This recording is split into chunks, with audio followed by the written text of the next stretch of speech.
इस वेले की वड्डी खबर किसान जथेबंदियां दे हवाले तो आ रही है कि किसान जथेबंदियां दे वल्लों सहमति दे दी गई है केंद्र सरकार दे नाल गलबात करन दे लई। दस दिए कि यह सहमति दी गई है कि केंद्र सरकार जेकर किसान जथेबंदियां नूं लिखती तौर पर सद्दा दिंदी है गलबात करन दे लई तां किसान आगू जिहड़े हैगे आ वो केंद्र सरकार दे नाल गलबात करन दे लई तैयार ने।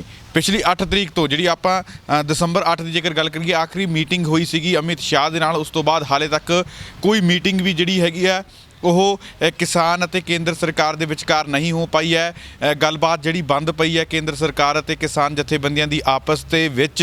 ਤਾਂ ਹੁਣ ਇਸ ਸਭ ਦੇ ਵਿਚਕਾਰ ਵੱਡੀ ਖਬਰ ਇਹ ਹੈ ਕਿ ਕਿਸਾਨ ਜਥੇਬੰਦੀਆਂ ਦੇ ਵੱਲੋਂ केंद्र सरकार ਦੇ ਨਾਲ ਗੱਲਬਾਤ ਕਰਨ ਦੇ ਲਈ ਸਹਿਮਤੀ ਦੇ ਦਿੱਤੀ ਗਈ ਹੈ। ਉਹਨਾਂ ਦੇ ਵੱਲੋਂ ਕਿਹਾ ਗਿਆ ਹੈ ਕਿ केंद्र ਦੇ ਵੱਲੋਂ ਵੀ ਪਹਿਲਾਂ ਇਹ ਗੱਲ ਕਹੀ ਜਾ ਰਹੀ ਸੀ ਕਿ ਜੇਕਰ ਕਿਸਾਨ ਜਥੇਬੰਦੀਆਂ ਯੈਸ ਔਰ ਨੋ ਦੀ ਗੱਲਬਾਤ ਤੋਂ ਅੱਗੇ ਵੱਧ ਕੇ ਗੱਲਬਾਤ ਕਰਨ ਲਈ ਤਿਆਰ ਨੇ ਤਾਂ ਅਸੀਂ ਮੀਟਿੰਗ ਦੇ ਲਈ ਸੱਦਾ ਦੇ ਦਿੰਦੇ ਹਾਂ। ਤਾਂ ਕਿਸਾਨ ਜਥੇਬੰਦੀਆਂ ਦੇ ਵੱਲੋਂ ਕਿਹਾ ਗਿਆ ਹੈ ਕਿ ਜੇਕਰ ਸਾਨੂੰ ਮੀਟਿੰਗ ਦੇ ਵਿੱਚ ਸੱਦਾ ਦਿੱਤਾ ਜਾਂਦਾ ਲਿਖਤੀ ਤੌਰ ਤੇ ਤਾਂ ਅਸੀਂ ਉਹਨਾਂ ਦੇ ਨਾਲ ਮੀਟਿੰਗ ਕਰਨ ਦੇ ਲਈ ਤਿਆਰ ਹਾਂ। ਦੱਸਦੇ ਕਿ ਜਦੋਂ ਮੀਟਿੰਗ ਹੋ ਰਹੀ ਸੀ ਤਾਂ ਕਿਸਾਨ ਆਗੂਆਂ ਦੇ ਵੱਲੋਂ ਸਿਰਫ ਯੈਸ ਔਰ ਨੋ ਦੀ ਗੱਲਬਾਤ ਕੀਤੀ ਜਾ ਰਹੀ ਸੀ।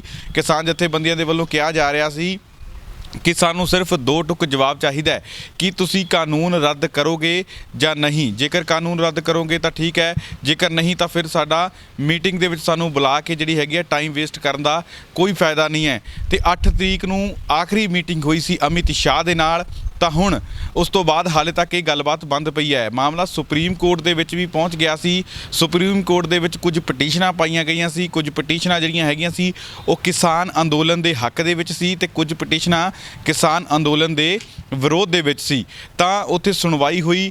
ਇਹ ਸਾਰੀਆਂ ਪਟੀਸ਼ਨਾਂ ਨੂੰ ਕਲੱਬ ਕਰ ਲਿਆ ਗਿਆ ਸੁਪਰੀਮ ਕੋਰਟ ਦੇ ਵੱਲੋਂ। ਉੱਥੇ ਸੁਣਵਾਈ ਹੋਈ। ਸੁਣਵਾਈ ਦੇ ਵਿੱਚ ਕੁਝ ਜਿਹੜੀਆਂ ਹੈਗੀਆਂ ਜੱਜਮੈਂਟ ਦਿੱਤੀਆਂ ਗਈਆਂ। ਉਹਨਾਂ ਦੇ ਵੱਲੋਂ ਕਿਹਾ ਗਿਆ ਕਿ ਜਿਹੜੇ ਕਿਸਾਨ ਅੰਦੋਲਨ ਨੂੰ ਰੋਕਿਆ ਨਹੀਂ ਜਾ ਸਕਦਾ ਕਿਉਂਕਿ ਕਿਸਾਨਾਂ ਦਾ ਮੌਲਿਕ ਅਧਿਕਾਰ ਹੈ, ਇਸ ਲਈ ਕਿਸਾਨਾਂ ਨੂੰ ਨਹੀਂ ਰੋਕਿਆ ਜਾ ਸਕਦਾ ਕਿਉਂਕਿ ਕਿਸਾਨ ਜਿਹੜੇ ਹੈਗੇ ਸ਼ਾਂਤਮਈ ਪ੍ਰੋਟੈਸਟ ਕਰ ਰਹੇ। ਉਹਨਾਂ ਦੇ ਵੱਲੋਂ ਇਹ ਵੀ ਕਿਹਾ ਗਿਆ ਹੈ ਸੁਪਰੀਮ ਕੋਰਟ ਦੇ ਵੱਲੋਂ ਕਿ ਕਿਸਾਨ ਯਕੀਨੀ ਬਣਾਉਣ ਕਿ ਪ੍ਰੋਟੈਸਟ ਜਿਹੜਾ ਹੈਗਾ ਉਹ ਸ਼ਾਂਤਮਈ ਹੀ ਚੱਲੇਗਾ ਤੇ ਕਿਸੇ ਨੂੰ ਵੀ ਕਿਸੇ ਤਰੀਕੇ ਦੀ ਆਮ ਜਿਹੜੇ ਲੋਕ ਨੇ ਇੱਥੋਂ ਦੇ ਰਹਿਣ ਵਾਲੇ ਨੇ ਉਹਨਾਂ ਨੂੰ ਕੋਈ ਵੀ ਜਿਹੜੀ ਅਣਸੁਖਾਵੀ ਘਟਨਾ ਦਾ ਸਾਹਮਣਾ ਨਹੀਂ ਕਰਨਾ ਪਵੇਗਾ, ਸ਼ਾਂਤਮਈ ਤਰੀਕੇ ਦੇ ਨਾਲ ਪ੍ਰਦਰਸ਼ਨ ਕਰਨਗੇ। ਤਾਂ ਦੂਜੇ ਪਾਸੇ ਕੇਂਦਰ ਸਰਕਾਰ ਨੂੰ ਵੀ ਪੁੱਛਿਆ ਗਿਆ ਸੀ ਸੁਪਰੀਮ ਕੋਰਟ ਦੇ ਵੱਲੋਂ ਕਿ ਤੁਸੀਂ ਜਿੰਨਾ ਟਾਈਮ ਇਸ ਮਸਲੇ ਦਾ ਹੱਲ ਨਹੀਂ ਨਿਕਲ ਜਾਂਦਾ ਕਿ ਤੁਸੀਂ ਉਹਨਾਂ ਟਾਈਮ ਇਹ ਕਾਨੂੰਨ ਲਾਗੂ ਕਰਨ ਤੋਂ ਰੋਕ ਸਕਦੇ ਹੋ ਜਾਂ ਕਾਨੂੰਨ ਨੂੰ ਸਸਪੈਂਡ ਕਰ ਸਕਦੇ ਹੋ।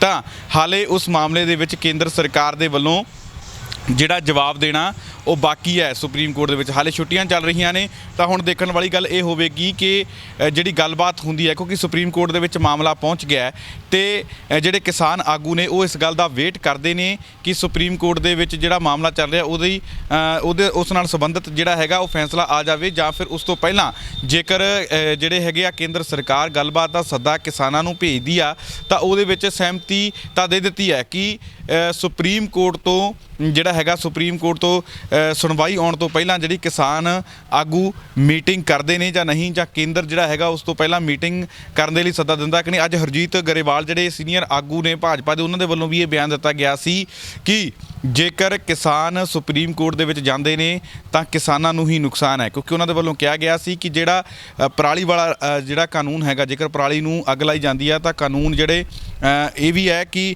ਉਹਦੇ ਵਿੱਚ ਸਜ਼ਾ ਵੀ ਹੋ ਸਕਦੀ ਹੈ। ਜੇਕਰ ਕੋਈ ਪਰਾਲੀ ਨੂੰ ਅੱਗ ਲਾਉਂਦਾ ਤਾਂ 1 ਕਰੋੜ ਰੁਪਏ ਤੱਕ ਦਾ ਜੁਰਮਾਨਾ ਵੀ ਹੋ ਸਕਦਾ ਹੈ। ਉਹਨਾਂ ਦੇ ਵੱਲੋਂ ਕਿਹਾ ਗਿਆ ਕਿ ਕੇਂਦਰ ਸਰਕਾਰ ਦੇ ਵੱਲੋਂ ਤਾਂ ਇਹ ਕਾਨੂੰਨ ਰੱਦ ਕਰਨ ਦੀ ਗੱਲ ਕੀਤੀ ਗਈ ਹੈ ਪਰ ਜੇਕਰ ਇਹ ਗੱਲਬਾਤ ਦੇ ਲਈ ਕਿਸਾਨ ਜਿਹੜੇ ਹੈਗੇ ਆ ਸੁਪਰੀਮ ਕੋਰਟ ਦੇ ਵਿੱਚ ਜਾਂਦੇ ਨੇ ਤਾਂ ਕਿਸਾਨਾਂ ਨੂੰ ਨੁਕਸਾਨ ਝੱਲਣਾ ਪੈ ਸਕਦਾ ਕਿਉਂਕਿ ਜਿਹੜਾ ਇਹ ਕਾਨੂੰਨ ਹੈ ਪਰਾਲੀ ਵਾਲਾ ਇਹ NGT ਦੇ ਵੱਲੋਂ ਲਾਗੂ ਕੀਤਾ ਗਿਆ ਤਾਂ ਉੱਥੇ ਕਿਸਾਨ ਹਾਰ ਜਾਣਗੇ, ਕਿਸਾਨਾਂ ਤੇ ਇਹ ਭਾਰੂ ਪੈ ਜਾਵੇਗਾ। ਤਾਂ ਕਿਸਾਨਾਂ ਨੂੰ ਚਾਹੀਦਾ ਹੈ ਕਿ ਸਿੱਧਾ ਕੇਂਦਰ ਦੇ ਨਾਲ ਹੀ ਗੱਲਬਾਤ ਕਰਨ, ਸੁਪਰੀਮ ਕੋਰਟ ਦਾ ਜਿਹੜਾ ਰੁਖ ਨਾ ਅਪਣਾਉਣ ਤਾਂ ਹੀ ਫਾਇਦਾ ਹੋਵੇਗਾ। ਦੂਜੇ ਪਾਸੇ ਕਿਸਾਨਾਂ ਦੇ ਵੱਲੋਂ ਇਹ ਵੀ ਗੱਲ ਕਹੀ ਗਈ ਹੈ ਕਿ ਕਿਸਾਨਾਂ ਨੇ ਆਪਣੇ ਹੀ ਲੋਕਾਂ ਦੇ ਕੋਲੋਂ ਜਿਹੜੀ ਹੈਗੀ ਆ ਪਟੀਸ਼ਨ ਪਵਾਈ ਗਈ ਹੈ। ਸਾਡੇ ਵੱਲੋਂ ਕਿਸੇ ਤਰ੍ਹਾਂ ਦੀ ਕੋਈ ਵੀ ਪਟੀਸ਼ਨ ਨਹੀਂ ਪਾਈ ਗਈ ਹੈ। ਕਿਸਾਨ ਜਿਹੜੇ ਇਹ ਦਿਖਾਏ ਗਏ ਨੇ ਪਟੀਸ਼ਨ ਵਾਲੇ ਇਹ ਕੇਂਦਰ ਸਰਕਾਰ ਦੇ ਆਪਣੇ ਹੀ ਆਗੂ ਨੇ। ਅਸੀਂ ਤਾਂ ਗੱਲਬਾਤ ਕਰਨ ਦੇ ਲਈ ਤਿਆਰ ਹਾਂ। ਤਾਂ ਦੂਜੇ ਪਾਸੇ ਕੇਂਦਰ ਸਰਕਾਰ ਦੇ ਵੱਲੋਂ ਇਹ ਗੱਲ ਕਹਿ ਦਿੱਤੀ ਗਈ ਹੈ ਕਿ ਜੇਕਰ ਕਿਸਾਨ ਜਿਹੜੇ ਹੈਗੇ ਆ ਸਹੀ ਤਰੀਕੇ ਨਾਲ ਗੱਲ ਕਰਨਗੇ ਯੈਸ ਔਰ ਨੋ ਤੋਂ ਅੱਗੇ ਵਧਣਗੇ ਤਾਂ ਅਸੀਂ ਉਹਨਾਂ ਨੂੰ ਸੱਦਾ ਜ਼ਰੂਰ ਭੇਜਾਂਗੇ ਤੇ ਗੱਲਬਾਤ ਉਹ ਸਾਡੇ ਨਾਲ ਕਰ ਸਕਦੇ ਨੇ। ਤਾਂ ਦੂਜੇ ਪਾਸੇ ਸਰਕਾਰ ਨੂੰ ਜਿਹੜੀ ਸਹਿਮਤੀ ਦੇ ਦਿੱਤੀ ਗਈ ਹੈ ਕਿਸਾਨਾਂ ਦੇ ਵੱਲੋਂ, ਉਹਨਾਂ ਦੇ ਵੱਲੋਂ ਕਿਹਾ ਗਿਆ ਹੈ ਕਿ ਜਿਹੜਾ ਹੈਗਾ ਕਿ ਅਸੀਂ ਗੱਲਬਾਤ ਕਰਨ ਨੂੰ ਤਿਆਰ ਹਾਂ ਜੇਕਰ ਸਾਨੂੰ ਸੱਦਾ ਲਿਖਤੀ ਤੌਰ ਤੇ ਭੇਜਿਆ ਜਾਂਦਾ ਹੈ ਜਿਹੜੇ ਕੇਂਦਰ ਸਰਕਾਰ ਦੇ ਵੱਲੋਂ, ਔਰ ਅਸੀਂ ਯੈਸ ਔਰ ਨੋ ਦੀ ਗੱਲਬਾਤ ਤੋਂ ਵੀ ਅੱਗੇ ਜਿਹੜਾ ਵਧਣ ਨੂੰ ਤਿਆਰ ਹਾਂ। ਤਾਂ ਉਹਨਾਂ ਦੇ ਵੱਲੋਂ ਇਹ ਗੱਲ ਕਹਿ ਦਿੱਤੀ ਗਈ ਹੈ। ਪਿਛਲੇ ਲੰਬੇ ਸਮੇਂ ਤੋਂ ਜਿਹੜਾ 8 ਤਰੀਕ ਤੋਂ 8 ਦਸੰਬਰ ਨੂੰ ਆਖਰੀ ਮੀਟਿੰਗ ਹੋਈ ਸੀ ਕਿਸਾਨਾਂ ਦੀ ਅਮਿਤ ਸ਼ਾਹ ਦੇ ਨਾਲ, ਉਸ ਤੋਂ ਬਾਅਦ ਹਾਲੇ ਤੱਕ ਜਿਹੜੀ ਗੱਲਬਾਤ ਬੰਦ ਹੋਈ ਪਈ ਹੈ। ਤਾਂ ਉਸ ਤੋਂ ਬਾਅਦ ਲਗਾਤਾਰ ਇਹ ਗੱਲਬਾਤ ਹੋ ਰਹੀ ਸੀ ਕਿ ਕਦੋਂ ਜਿਹੜੀ ਹੈਗੀ ਹੈ ਕਿਸਾਨਾਂ ਦੇ ਨਾਲ ਜਿਹੜੀ ਬਲਦੇਵ ਸਿੰਘ ਸਿਰਸਾ ਸਾਹਿਬ, ਸਵਾਗਤ ਹੈ ਰੋਜ਼ਾਨਾ ਲੋਕਨਾਥ ਟੀਵੀ ਤੇ ਤੁਹਾਡਾ। ਸਿਰਸਾ ਸਾਹਿਬ, ਜਿਹੜੀ ਹੁਣੇ ਖਬਰ ਆ ਰਹੀ ਹੈ ਕਿ ਕਿਸਾਨ ਜਥੇਬੰਦੀਆਂ ਦੇ ਵੱਲੋਂ ਕੇਂਦਰ ਦੇ ਨਾਲ ਮੀਟਿੰਗ ਕਰਨ ਦੇ ਲਈ ਕਹੀ ਗਈ ਹੈ ਗੱਲ ਕਿ ਜੇਕਰ ਕੇਂਦਰ ਸੱਦਾ ਭੇਜਦਾ ਹੈ ਤਾਂ ਅਸੀਂ ਗੱਲਬਾਤ ਕਰਨ ਲਈ ਤਿਆਰ ਹਾਂ। ਤੁਸੀਂ ਕੀ ਕਹਿਣਾ ਚਾਹੋਗੇ ਜੀ ਇਹ 'ਤੇ? देखो एक किसान जथेबंदी वाला लगा जानते लगा है जी तो वो भी कह रही है ठीक है सानू को छोटा पत्र होना है जी ਤੇ ਉੱਥੇ ਅਸੀਂ ਵਿਚਾਰ ਕਰਾਂਗੇ ਮੀਟਿੰਗ ਕਰਾਂਗੇ ਜੀ ਮੀਟਿੰਗ ਕਰਕੇ ਉਹਦੇ ਚ ਫੈਸਲਾ ਜਿਹੜਾ ਲਿਆ ਜਾਊਗਾ ਜੀ। ਸਿਰਸਾ ਸਾਹਿਬ, ਗੱਲ ਇਹ ਵੀ ਹੈ ਕਿ ਮਾਮਲਾ ਜਿਵੇਂ ਸੁਪਰੀਮ ਕੋਰਟ ਦੇ ਵਿੱਚ ਪਹੁੰਚ ਚੁੱਕਿਆ ਹੈ, ਉਹਦੇ ਵਿੱਚ ਹਲੇ ਫੈਸਲਾ ਆਉਣਾ ਬਾਕੀ ਹੈ ਕਿਉਂਕਿ ਸੁਪਰੀਮ ਕੋਰਟ ਨੇ ਕੇਂਦਰ ਸਰਕਾਰ ਨੂੰ ਇਹ ਪੁੱਛਿਆ ਗਿਆ ਸੀ ਕਿ ਤੁਸੀਂ ਜੀ ਇੱਥੇ ਨੈਟਵਰਕ ਨਹੀਂ ਹੈਗਾ ਆਵਾਜ਼ ਕੱਟ ਰਹੀ ਹੈ ਜੀ ਜੀ ਸਿਰਸਾ ਸਾਹਿਬ, ਮੈਂ ਇਹ ਸਵਾਲ ਸੀ ਮੇਰਾ ਕਿ ਜੇਕਰ ਇੱਥੇ ਆਵਾਜ਼ ਕੱਟ ਰਹੀ ਆ ਜੀ ਮੈਂ ਪੌਣੇ ਘੰਟੇ ਤੱਕ ਗੱਲ ਕਰਦਾ ਜੀ ਜੀ ਜੀ ਤਾਂ ਇਹ ਬਲਦੇਵ ਸਿੰਘ ਸਿਰਸਾ ਸਾਹਿਬ ਸੀਗੇ ਜਿਹੜੇ ਸਾਡੇ ਨਾਲ ਜੁੜੇ ਹੋਏ ਸੀ ਫੋਨ ਤੇ, ਪਰ ਇੱਥੇ ਨੈਟਵਰਕ ਦੀ ਕੁਝ ਪ੍ਰੋਬਲਮ ਹੋਣ ਦੇ ਕਾਰਨ ਉਹਨਾਂ ਨਾਲ ਪੂਰੇ ਤਰੀਕੇ ਦੇ ਨਾਲ ਗੱਲਬਾਤ ਨਹੀਂ ਕਰ ਪਾਏ। ਤਾਂ ਉਹੀ ਜਿਹੜੀ ਗੱਲਬਾਤ ਮੈਂ ਤੁਹਾਨੂੰ ਖਬਰ ਦਿੱਤੀ ਹੈ ਕਿ ਕਿਸਾਨ ਆਗੂ ਜਿਹੜੇ ਹੈਗੇ ਆ ਗੱਲਬਾਤ ਕਰਨ ਦੇ ਲਈ ਤਿਆਰ ਨੇ, ਉਹੀ ਉਸੇ ਖਬਰ 'ਤੇ ਜਿਹੜੀ ਮੋਹਰ ਲਗਾਈ ਗਈ ਹੈ ਬਲਦੇਵ ਸਿੰਘ ਸਿਰਸਾ ਦੇ ਵੱਲੋਂ। ਉਹਨਾਂ ਦੇ ਵੱਲੋਂ ਇਹ ਗੱਲ ਕਹੀ ਗਈ ਹੈ ਕਿ ਜੇਕਰ ਲਿਖਤੀ ਤੌਰ 'ਤੇ ਸਾਨੂੰ ਸੱਦਾ ਕੇਂਦਰ ਦੇ ਵੱਲੋਂ ਭੇਜਿਆ ਜਾਂਦਾ ਹੈ ਤਾਂ ਅਸੀਂ ਉਹ ਗੱਲਬਾਤ ਕਰਨ ਦੇ ਲਈ ਮੀਟਿੰਗ ਦੇ ਵਿੱਚ ਜਾਣ ਲਈ ਤਿਆਰ ਹਾਂ।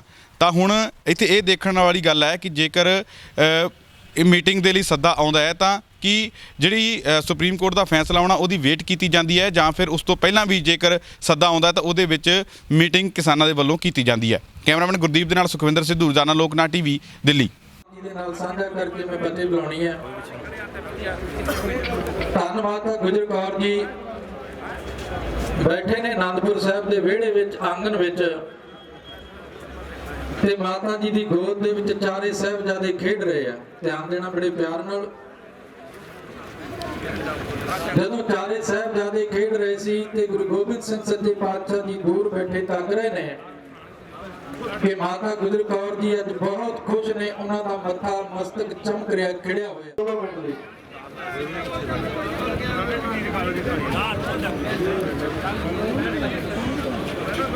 ਸਾਰੇ ਫਤਿਹ ਦੀ ਸਾਂਝ ਪਾਓ ਜੀ। ਵਾਹਿਗੁਰੂ ਜੀ ਕਾ ਖਾਲਸਾ, ਵਾਹਿਗੁਰੂ ਜੀ ਕੀ ਫਤਿਹ। ਜਦ ਕੇ ਫਤਿਹ ਬੁਲਾਓ ਜੀ ਸਾਰੇ। ਵਾਹਿਗੁਰੂ ਜੀ ਕਾ ਖਾਲਸਾ, ਵਾਹਿਗੁਰੂ ਜੀ ਕੀ ਫਤਿਹ।